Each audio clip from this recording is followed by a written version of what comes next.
एक मुद्दा जिसको खत्म करने से ज्यादा उसे बचाने के लिए प्रोटेस्ट होता है। मुद्दा जनतांत्रिक ना होकर ये सामुदायिक हो गया है। इसे बचाने के लिए लोगों ने व्यक्ति विशेष को नीला चोला पहनाकर उसकी मूर्ति बनाकर पूजा करने लगे। जब भी इसे खत्म करने की बात होती है तो देखिए, यानी कोरोना वायरस हो, चीन हो, पाकिस्तान हो या देश की सुरक्षा से जुड़ा कोई मुद्दा हो, कोरोना वायरस का मुद्दा हो, कभी भी हमारे नेता और पार्टियां एक मंच पर एक साथ नहीं आते।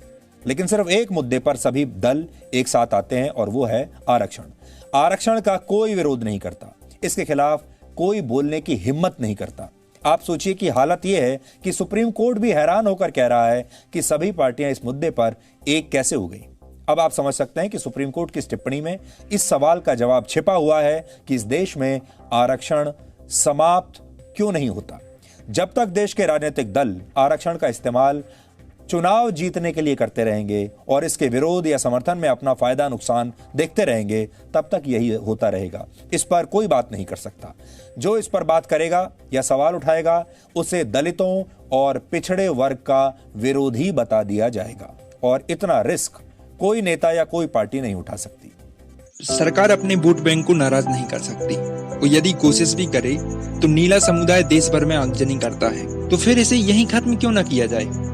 आरक्षण रहने दिया जाए, बच्चों पर अपनी मेहनत का विशिष्ट ज्ञान दिया जाए, सरकार को वोट तो दी जाए पर कोई अपेक्षा न रखी जाए। लेकिन सवाल ये है कि जब घर के बच्चे आपसे पूछेंगे मुझसे 20% कम अंक वाले को जॉब कैसे मिली, IIT MBBS MBA के लिए मेरी पढ़ाई फ्री क्यों नहीं, मुझे स्कॉलरशिप क्यों नहीं, हर एग्जाम के लिए मुझे ही सबसे ज्यादा पैसे क्यों लगते हैं, आप क्या समझाते हैं? बेटा आरक्षण है। और यदि उसने पूछा कि क्यों, तो क्या जवाब होगा कि हम में क्षमता नहीं है सरकार से लड़ने की, हमारी यूनिटी नहीं है प्रोटेस्ट करने की। हमारे देश में छोटे से छोटे मुद्दे को लेकर प्रोटेस्ट किए जाते हैं, यहाँ तक कि मुद्दे बनाकर भी प्रोटेस्ट किए जाते हैं। और क्यों न किया जाए, हक है लोगों का गलत का विरोध करना, लेकिन गलत को सही न होने देने के लिए विरोध करना ऐसा क्यों?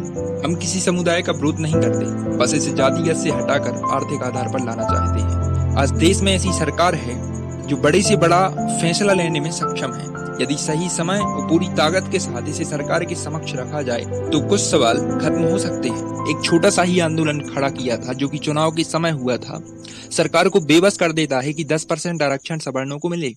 लेकिन सच तो यह है कि 10% आरक्षण का कोई इफेक्ट ही नहीं है, क्योंकि देश में लगभग 32 करोड़ सवर्ण हैं, जिसमें से 28 करोड़ इस आरक्षण की श्रेणी में आते हैं। तो इसका कोई अर्थ ही नहीं होता। सरकार 50 ओवर का गेम एक बाल में जीत जाती है और अपने आप को तीक्ष्ण बुद्धि बताने वाले सवर्णों को पता ही नहीं चलता। इससे अच्छा होता कि ये बैल बुद्धि वाले होते, कोई लाल कपड़ा दिखाता और बस टारगेट अचीव करने के पीछे लग जाते और जब तक शांत न होते जब तक कि वो टारगेट न मिल जाता। इस तरह समयानुकूल तो न बदलते। संविधान ईश्वर का उपदेश नहीं कि इसे बदला न जा सके। संविधान विशेष परिस्थितियों में घटित होने वाले नियमों का संग्रह है जो परिस्थिति बदलने पर बदल दिए जाते हैं। लेकिन जब बात आरक्षण की हो तो नहीं, ऐसा नहीं हो सकता। लेकिन क्यों? मेरा सवाल है, क्या भारत में जाति प्रथा सवर्णों ने बनाई है? क्या उन्हें मंद बुद्धि का वरदान सवर्णों ने दिया है? क्या उनकी अमीरी सवर्णों ने लूटी है? क्या सवर्ण गरीब नहीं है? क्या सभी सवर्ण पैदाइशी अमीर हैं? क्या सवर्णों ने ही ST SC OBC पर जुल्म ढाए हैं? यदि नहीं तो इनके लिए देश के संविधान में नैतिकता नजर क्यों नहीं आती? क्यों SC ST एक्ट बना दिया जाता है? क्यों सरपंच के चुनाव से लेकर संसद भवन तक आरक्षण लागू होता है? क्या यही मान लिया जाए कि लड़ाई अमीरी और गरीबी की कभी थी ही नहीं, लड़ाई मंद बुद्धि और तीक्ष्ण बुद्धि की ही थी? तभी 20% कम अंक वाले को नौकरी दी जाती है। शायद किसी भी सरकार को इस समुदाय की जरूरत थी ही नहीं। लोकतंत्र में सबको समान अधिकार है। हम मेरिट में विश्वास रखते हैं, आरक्षण में नहीं। वही होगा अब, हंस चुगेगा दाना घुनका, कौवा मोती खाएगा। बस अब नहीं, अभी नहीं तो कभी नहीं, निर्णय आपका होगा। यदि मेरी बात में सच्चाई है तो इस आवाज को चारों कोनों तक पहुंचाओ। कुछ सवालों को आपके साथ छोड़ रहा हूं, हंसते और मुस्कुराते रहें एवं ईश्वर में विश्वास रखें।